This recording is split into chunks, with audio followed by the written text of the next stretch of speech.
چرا هنوز در زندگی گیر افتادی که ازش متنفری؟ ایده تولد دوباره هزاران ساله که وجود داشته و در اسطوره‌ها، ادیان و فلسفه‌های سراسر فرهنگ‌ها تنیده شده. اما به این فکر کن که افسانه تولد دوباره درباره بازگشت به زندگی در شکل دیگه نیست، بلکه درباره چیزی عمیق‌تره. به این فکر کن که مسئله تناسخ نیست، بلکه چیزیه که همین حالا در درون تو در حال رخ دادنه. به ما گفتن زندگی یه خط مستقیمه، تولد، زندگی، مرگ.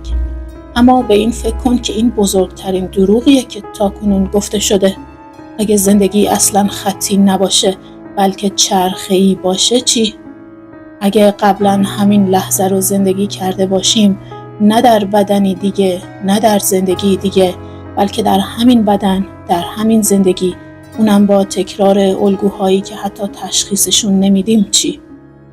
در این ویدیو درباره ایده باستانی تولد دوباره حرف میزنم. ایده‌ای که میگه تناسخ اونجوری که به ما گفته شده نیست. تناسخ این نیست که ما در جسم فعلی بمیریم و روحمون در جسم دیگری متولد بشه، بلکه تناسخ یه جور تولد دوباره در همین جسم و همین زندگیه. قبل از ادامه این بحث ازت میخوام در کانال لایف آف اسپریت عضو بشی، دکمه سابسکرایب رو بزنی و با لایک و کامنت با من همراه باشی دوست عزیز. مردم هر روز از خواب بیدار میشن و فکر میکنن که دارن رو به جلو حرکت میکنن، اما در واقع فقط دارن چرخه هایی رو تکرار میکنن با همون کشمکش ها و تنش ها، همون ترس ها، همون اشتباهات. و وحشتناکترین بخش ماجرا اینه که اکثر مردم هیچ وقت متوجه نمیشن که در حلقه‌ای بی پایان گرفتار شدن. اونا فکر میکنن در حال پیشرفتن، اما صرفاً در حال بازآفرینی نسخه های متفاوتی از یه داستان تکراری هن. نقش‌هایی رو بازی میکنن که خودشون ننوشتن و به امیالی واکنش نشون میدن که درکشون نمیکنن.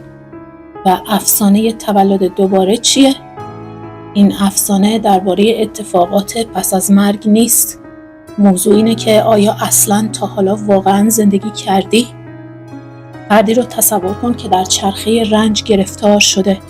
او باور داره که دست به انتخاب‌های جدیدی میزنه، ولی خبر نداره که تمام این انتخاب‌ها رو قبلاً انجام داده. اون خودشو فردی آزاد تصور میکنه، ولی هر تصمیمی که میگیره تکرار تصمیم پیشینه. او در جستجوی عشقه، ولی همیشه دلشکستگی نصیبش میشه. او به دنبال موفقیت میدوه، ولی همیشه سر از همون جای خالی در میاره. با شیاطینش میجنگه، ولی اونا رو فقط در شکل‌های جدیدی میبینه که به سمتش برمیگردن. و بعد هولناکترین بخش ماجرا اینجاست که اگه بهش بگی خودتو ببین که در چنین چرخه‌ای گرفتار شدی، نمیتونه خودشو بشناسه. خیلی‌ها به محض اینکه خودشونو در چنین چرخه‌ای میبینن هول میکنن و قبول نمیکنن این خودشونه. ما چیزی رو انتخاب نمیکنیم. انتخاب‌ها پژواک‌هایی از وجودی هستن که قبلا رخ داده و اکنون با تغییرات جزئی دوباره تکرار میشن. و بزرگترین حیله اینه که ما رو به این باور رسوندن که کنترل اوضاع در دست خودمونه. چون اگه میدونستیم حقیقت اینه که ما فقط در حال تکرار چرخه ها هستیم و گذشته رو با ظاهری جدید بازآفرینی میکنیم، احتمالاً سرانجام میتونستیم رها بشیم. اما رهایی نیازمند کاریه که بیشتر ماها هرگز جرأت انجام دادنشون نداریم. رهایی مستلزم دیدن الگوست. مستلزم اینه که بپذیریم چالش هایی که امروز باهاشون روبرو هستیم جدید نیستن. احساساتی که تجربه میکنیم بی دلیل نیستن و چیزایی که دنبالشون هستیم همون هایی هستن که همیشه ما رو به همون نقطه قبلی برگردوندن. ولی چطور از چرخه‌ای فرار کنیم که حتی نمیدونیم در اون هستیم؟ اکثر مردم نمیتونن. اکثر مردم به دنبال کردن، تکرار کردن و باور داشتن به این که دارن به جلو حرکت میکنن ادامه میدن در حالی که واقعاً فقط روی یه چرخ دارن میدوئن. ولی تعداد کمی اونایی که واقعاً بیدار میشن این چرخه رو همونطور که هست خواهند دید و وقتی این چرخه رو ببینی دیگه نمیتونی نادیدش بگیری. متوجه میشی که چطور ذهنت به احساسات خاصی میچسبه، چطور موقعیت‌های مشابهی رو جذب میکنی و چطور شکست‌هات به طرز ترسناکی شبیه شکست‌های قبلی هستن. درک میکنی که بزرگترین دشمن تو دنیا نیست، سرنوشت نیست، بدشانسی نیست، بلکه تکرار ناخودآگاه گذشته است و تنها راه رهایی واکنش نشون ندادنه. واکنش نشون ندادن به ناخودآگاهت. دست از این بازی تکراری بردار. دیگه فکر نکن این دفعه متفاوت خواهد بود، اونم وقتی که از همون ذهنی استفاده میکنی که شکست‌های قبلی رو رقم زده. چون اگه تغییری بنیادی نکنی هیچ چیز تغییر نخواهد کرد. افسانه تولد دوباره بازگشت روح در جسم دیگری و زندگی دیگری نیست. تولد دوباره رهایی در همین زندگیه. ولی تقریباً هیچ کس این کارو نمیکنه. چون رهایی به معنی مردنه. نه مردن جسمی، بلکه مردن ذهنی. رهایی به معنی رها کردن هویتیه که تو رو به دام انداخته و اکثر افراد ترجیح میدن در توهم پیشرفت بمونن تا اینکه با این حقیقت هولناک روبرو بشن که قبلا هم در همین نقطه بودن و اکثر افراد بازم همین جا خواهند بود تا زمانی که بیدار بشن. خطرناکترین زندان زندانیه که تو نمیبینیش. اگه کسی تو رو در سلولی زندونی کنه مقاومت میکنی، میجنگی و سعی میکنی فرار کنی. ولی اگه زندان نامرئی باشه، اگه از عادتها، باورها و احساسات ساخته شده باشه، هرگز حتی متوجه نمیشی که در زندان هستی. هر روز بیدار میشی و فکر میکنی که داری انتخاب میکنی. ولی انتخابات از قبل انجام شدن. نه به دست نیروی خارجی، نه به دست سرنوشت، بلکه به دست الگوهایی که در ذهنت کار میکنن. به زندگیت نگاه کن. همون سرخوردگی ها، همون ناامیدی ها، همون کشمکش ها، فقط نقاب های متفاوتی به چهره دارن. ممکنه فکر کنی داری یاد میگیری، رشد میکنی، تکامل پیدا میکنی، ولی اگه جزئیات رو کنار بزنی میبینی که همون چرخه همیشگی در حال تکرار شدنه. یه شغل دیگه ولی همون نارضایتی، یه رابطه دیگه ولی همون زخم‌ها، یه هدف دیگه ولی وقتی بهش میرسی همون حس پوچی. دلیل این اتفاق تصادفی نیست. دلیلش اینه که هر تصمیمی که میگیری از فیلتر همون هویت، همون برنامه ریزی و همون الگوهای ناخودآگاهی عبور میکنه که از ابتدا زندگی تو رو شکل دادن و تا زمانی که این الگوها رو در هم نشکنی هیچ چیز هرگز تغییر نخواهد کرد. این چرخه قرن هاست که وجود داره و در زندگی ها و صورت های گوناگون تکرار شده، ولی همواره از همون ساختار پنهان پیروی کرده. انسان فکر میکنه که داره پیشرفت میکنه و بیخبره از اینکه هر گامی که برمیداره اونو به همون لحظه آغازین برمیگردونه. مردم فکر میکنن در حال پیشرفت هستن، در حالی که واقعاً دارن درجا میزنن. اما چرا ذهن در برابر آزادی مقاومت میکنه؟ چون آزادی مستلزم نابودیه. برای شکستن چرخه باید خودتو بشکنی، نه از نظر جسمی، نه از نظر احساسی، بلکه از نظر ذهنی. باید هویتی رو رها کنی که همون داستان رو تکرار میکنه و اینجا همون جاییه که بیشتر مردم شکست میخورن. چون رها کردن چیزی که بودی یعنی قدم گذاشتن به ناشناخته ها، یعنی چشم پوشیدن از آسایش آشنایی، از امنیت کاذب قابل پیش بینی بودن. یعنی دریابی که بیشتر چیزی که اسمشو میذاری خودم چیزی نیست جز مجموعه ای از پاسخهای شرطی شده، بازتاب تجربه‌های گذشته، الگوهایی که نسل به نسل منتقل شدن. و بدترین قسمتش اینه، لحظه‌ای که سعی می‌کنی رها بشی، همه چیز در درونت علیهش مقاومت میکنه. ذهنت بهانه میاره، احساسات تو رو به عقب میکشونه، ترس‌هات فریاد میزنن که تغییر خطرناکه، چون برای اون بخشی از وجودت که این الگوها رو اجرا میکرده تغییر به معنی مرگه و همینطور هم هست. اما اگه نذاری اون کسی که بودی بمیره، هرگز به فرد جدیدی تبدیل نخواهی شد.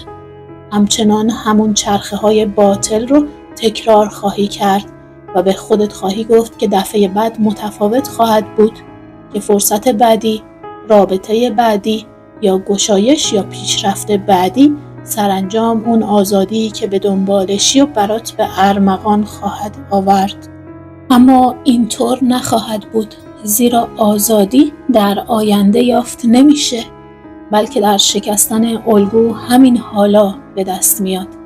این راز در متوقف کردن چرخه پیش از تکرارش نهفته است، در تشخیص نیروهای نامرئی که بر تصمیمهای تو اثر میذارن و امتناع یا سرپیچی از بازی با قواعد اون نیروها. ولی اکثر مردم چنین کاری نخواهند کرد. اکثر مردم ترجیحشون آسایش تکرار بر وحشت دگرگونیه. اونا در توهم میمونن، چون توهم امن تر از ناشناخته ها به نظر میرسه و اینطور بارها و بارها همون زندگی رو تکرار میکنن بدون اینکه هرگز درک کنن دری وجود داره که همیشه باز بوده. سوال اینه که آیا تو از این در عبور خواهی کرد یا سالها بعد از خواب بیدار خواهی شد و به خودت نگاه میکنی و بازم به این درک میرسی که هیچی تغییر نکرده. ذهن پیچیده ترین تله‌ایه که تاکنون طراحی شده. ذهن نه به دیوار نیاز داره، نه به زنجیر و نه به زور. ذهن با واداشتن تو به این باور که تو آزادی تو رو در زندون نگه میداره و انقدر به تو اختیار میده که فکر کنی داری انتخاب میکنی. انقدر پیشرفت بهت میده که متوجه نشی سر جات ایستادی. هر بار که شروع میکنی به زیر سوال بردن این چرخه، ذهن حواستو پرت میکنه. یه هدف جدید، یه رابطه جدید، یه جاه طلبی جدید، هر چیزی که باعث بشه دنبال کنی، هر چیزی که باعث بشه در یک دایره بدویی. و این کار جواب میده. از همون لحظه‌ای که باور میکنی راه بعدی قرار آزادت کنه، دیگه به خود الگو توجه نمیکنی. فکر میکنی داری پیشرفت میکنی، ولی در واقع فقط داری قطعات رو جابجا میکنی و این کلک ماجراست. الگو اینجا داره بهت کلک میزنه. ذهن نیازی نداره که متوقفت کنه، فقط کافیه تو رو سرگرم کنه. فقط کافیه مطمئن بشه که هرگز اونقدر آروم نمیشینی که بتونی از پس توهم به حقیقت برسی.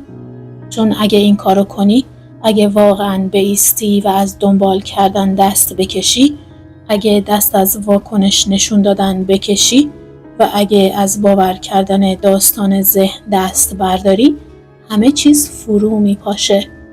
و در این صورت در خواهی یافت که ترس‌هایی که تو رو کنترل میکنن سایه‌هایی بیش نیستن. در خواهی یافت که امیالی که تو رو به دنبال خودشون میکشن زنجیرن.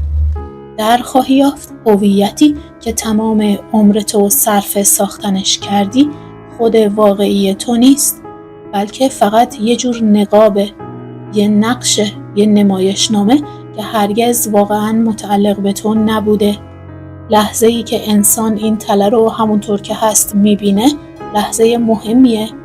در این لحظه است که انسان در آستانه مکاشفه می ایسته، به ژرفای ذهن خودش خیره میشه و درک میکنه که هر چی و واقعی میپنداشته فقط یه جور ساختار بوده. در اون لحظه انسان 2 گزینه داره: یا به جلو گام برداره یا به عقب برگرده. اکثر آدما به عقب برمیگردن، چون قدم پیش گذاشتن به معنی از دست دادن هر چیز آشناییه، به معنی رها کردن هر باور، هر یقین، هر توهم کنترلگر، به معنی پذیرفتن اینه که دنیایی که فکر می‌کردی میشناسی هرگز واقعی نبوده و ترسناکترین قسمتش اینه که هیچ تضمینی برای آنچه در آینده رخ میده وجود نداره. ذهن تو التماس میکنه که برگردی، به آسایش شناخته شده ها برگردی، به الگوهای آشنا بچسبی، حتی اگه دردناک باشن، حتی اگه محدود کننده باشن، چون ذهن برای بقا ساخته شده، نه برای حقیقت. ذهن ترجیح میده تو رو در یک واقعیت کوچیک و کنترل شده امن نگه داره تا اینکه بذاره پا به ناشناخته ها بذاری و به همین دلیله که تعداد بسیار کمی رها میشن، چون رهایی داده نمیشه. رهایی چیزی نیست که به دستش بیاری و چیزی نیست که پیداش کنی. رهایی چیزیه که باید بپذیری و برای پذیرفتنش باید حاضر باشی هر آنچه را که فکر میکردی خودتی از دست بدی. ولی راز نهایی اینجاست: لحظه‌ای که رها میکنی، لحظه‌ای که از توهم فراتر میری، خودتو گم نمی‌کنی، خودتو پیدا می‌کنی. نه اون نسخه از خودت که گذشته شکلش داده و نه اون نسخه‌ای که زیر بار ترس‌ها و خواسته‌ها خم شده، بلکه نسخه‌ای ژرف‌تر، نسخه‌ای که از این چرخه دور مونده. در میابی که هرگز اسیر نبودی، هرگز تحت کنترل نبودی. الگوها هرگز تو رو نگه نداشته بودن، بلکه تو بودی که به اونها چسبیده بودی. وقتی دست از چسبیدن و نگه داشتن برداری، وقتی دیگه توهمات رو تغذیه نکنی، اونا محو میشن و از هم میپاشن و چی باقی میمونه؟ چیزی به طرزی دهشت‌آور آزاد، ذهنی رها از زنجیر، زندگی رها. خویشتن دیگه با گذشته تعریف نمیشه، دیگه نیروهای ناخودآگاه هدایتش نمیکنن، دیگه همون داستان رو تکرار نمیکنه. اکثر مردم هرگز به این نقطه نمیرسن، نه به این دلیل که نمیتونن، بلکه به این دلیل که نمیخوان. چون رهایی نیازمند چیزیه که مردم بیش از هر چیز دیگری ازش میترسن. رهایی نیازمند مسئولیت کامله. مسئولیت کامل خودتو بپذیر. دیگه بهانه نیار. دیگه کسی رو مقصر ندون و دیگه منتظر تغییر اون چیزی که بیرون از خودته نباش. فقط خودتی، ایستاده بر لبه پرتگاه، در حالی که میفهمی هیچ چیز جز ذهن خودت مانعت نبوده و تنها سوال باقی مونده اینه که آیا قدم خواهی گذاشت یا برمیگردی تا دوباره خودتو همینجا پیدا کنی، در حال شنیدن این کلمه ها، در زمانی دیگه، مکانی دیگه، چرخه‌ای دیگه، چون این لحظه دوباره اتفاق میفته و همیشه تکرار میشه تا زمانی که تو تصمیم بگیری اونو بشکنی. لحظه‌ای هست، یه ثانیه کوتاه که در اون همه چیز روشن میشه.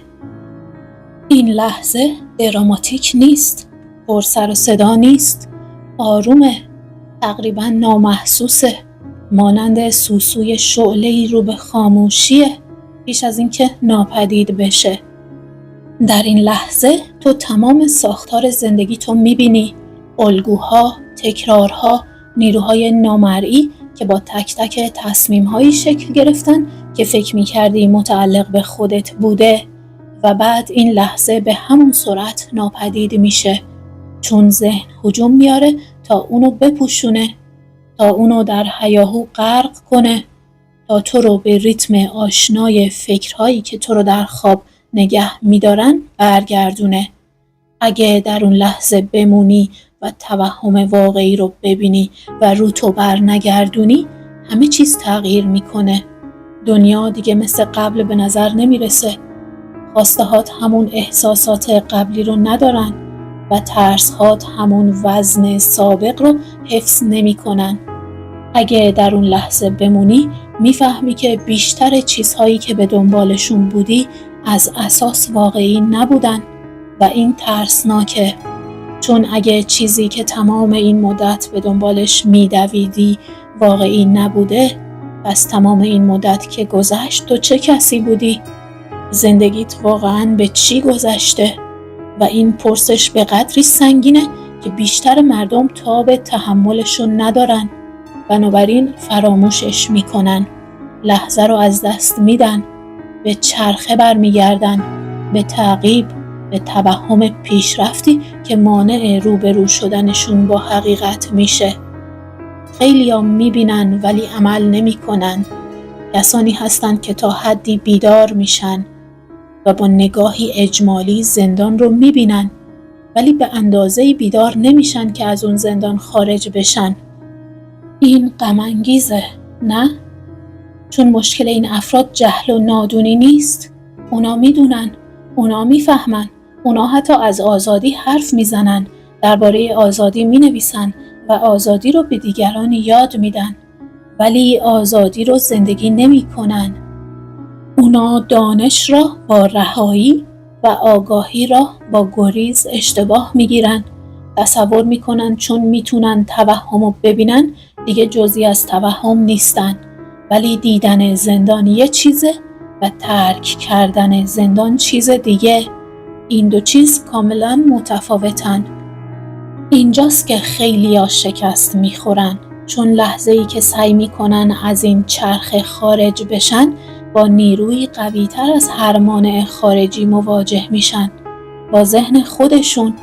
مقاومت نه از طرف دنیای بیرون، نه از طرف دشمنی خارجی، بلکه از درون سرچشمه میگیره. از تردید، دودلی، ترس، صدایی که میگه چی میشه اگه اشتباه کنی؟ چی میشه اگه همه چیزو از دست بدی؟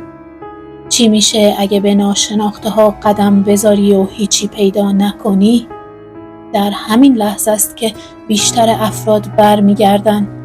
اونا توجیه میکنن، دلیل میارن، خودشونو متقاعد میکنن که تغییر بعداً خواهد آمد، که به زمان بیشتری نیاز دارن، که آماده نیستن و این گونه چرخه ادامه پیدا میکنه. نه به این دلیل که چرخه شکست ناپذیره، به این دلیل که این افراد از شکستن چرخه امتناع میکنن.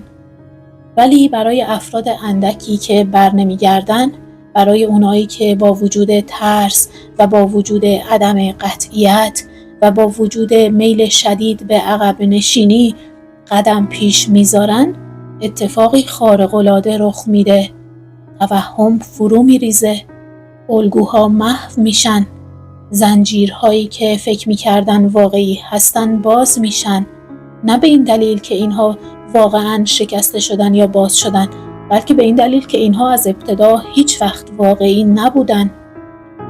در این فضا نه نمایشنامه‌ای هست، نه سناریویی، نه تکراری، نه گذشته‌ای که آینده رو دیکته کنه و سرانجام آنچه تمام مدت پنهان بوده آشکار میشه.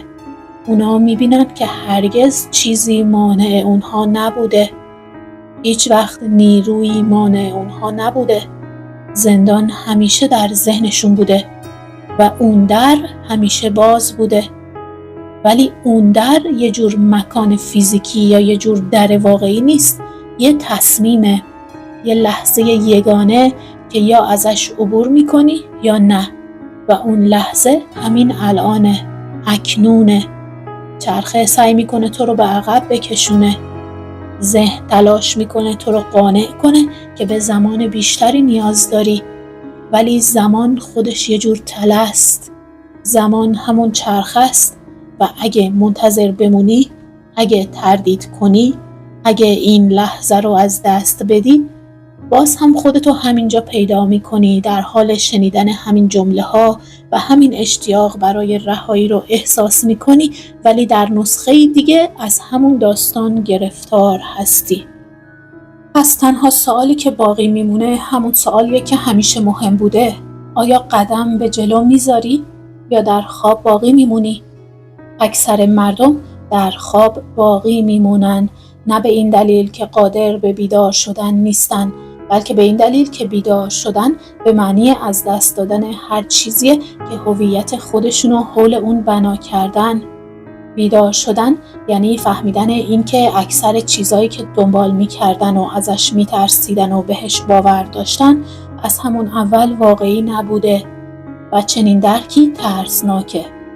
ذهن برای اجتناب از این درک دست به هر کاری میزنه، توجیه میکنه، حواستو پرت میکنه و مشکلاتی رو تولید میکنه که هرگز وجود ندارن، فقط برای اینکه تو رو از روبرو شدن با حقیقتی که همه چیزو تغییر میده باز داره. حقیقت اینه که تو هرگز در دام نبودی، تو فقط به توهم دام چسبیده بودی. لحظه‌ای که تغذیه کردن توهم رو متوقف کنی، کل ساختار فرو میریزه. ولی متوقف کردن آسون نیست، چون ذهن برای بقا طراحی شده، نه برای آزادی. ذهن به هر چیزی چنگ میزنه، به درد، امید، رنج، جاه طلبی، فقط برای اینکه از مواجهه با خلأ رها کردن دوری کنه. و همینجاست که بیشتر مردم گیر میکنن. فکر میکنن آزادی میخوان، ولی چیزی که واقعا دنبالشن نسخه بهتری از همون قفسه. کمی آسایش بیشتر، کمی کنترل بیشتر و این حس که دارن پیشرفت میکنن حتی وقتی چرخه تغییری نکرده. چون آزادی واقعی راحت نیست، امن نیست، چیزی نیست که بتونی در زندگی فعلی جاش بدی. آزادی واقعی همه چیزو نابود میکنه و این نابودی تنها راه رهاییه. افراد زیادی در برابرش مقاومت کردن. افرادی بودن که به آستانه آزادی رسیدن، ولی از قدم گذاشتن به درونش امتناع ورزیدن. آخرین فریب ذهن همینجاست. توهم این که به زودی آزاد میشم، این باور که تقریباً از زندان ذهن بیرون اومدم، ولی فقط به یه دانش دیگه، یه پیشرفت دیگه و یه نشونه دیگه نیاز دارم و همین تقریباً خودش تله است. انقدر ما رو به حرکت وامی داره که حس کنیم پیشرفتی در حال وقوعه، در حالی که تضمین میکنه هرگز واقعاً از چرخه خارج نشیم. فکر میکنیم در حال تغییر هستیم، ولی چرخه همچنان باقی میمونه. فکر میکنیم آزادیم، ولی الگوها ادامه دارن، چون آزادی درباره افزودن چیز جدیدی نیست، بلکه درباره رها کردن هر چیز نادرستیه و این همون چیزیه که ذهن در برابرش مقاومت میکنه. ذهن رو متقاعد میکنه که به زمان بیشتری نیاز داری، اطمینان بیشتر، آمادگی بیشتر. ما رو متقاعد میکنه که فرصت بعدی، رابطه بعدی و نسخه بعدی خودت بالاخره متفاوت خواهد بود. ولی اینطور نخواهد شد، چون ما همون ذهنیت رو به هر موقعیت جدیدی میاریم، همون الگوها رو به هر شروع تازه‌ای منتقل میکنیم و تا زمانی که این کار رو انجام میدیم هیچ چیز هرگز تغییر نخواهد کرد. ولی کسانی که این توهم رو میفهمن، کسانی که از ادامه بازی تکراری سر باز میزنن، کسانی که میدونن انتظار کشیدن فقط شکل دیگری از در خواب موندنه، تردید نمی کنن. اونا منتظر لحظه مناسب نمیمونن. اونا دنبال نشونه ها نمی گردن. اونا قدم برمیدارن، نه به خاطر اینکه نمی ترسن، بلکه به خاطر اینکه میفهمن که خود ترس آخرین توهمه. اونا دیگه به دنبال چیزی نمیرن، دیگه منتظر تغییر چیزی بیرون از خودشون نمیمونن.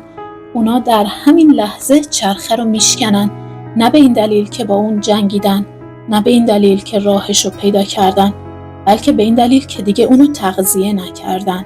رهاش کردن و همه آنچه زمانی اونا رو سر جای خودشون نگه می داشت محو میشه و وقتی این اتفاق میفته کاری باقی نمیمونه جز زندگی کردن به شکلی تمام و کمال و آزادانه بدون اینکه سنگینی گذشته آینده رو رقم بزنه.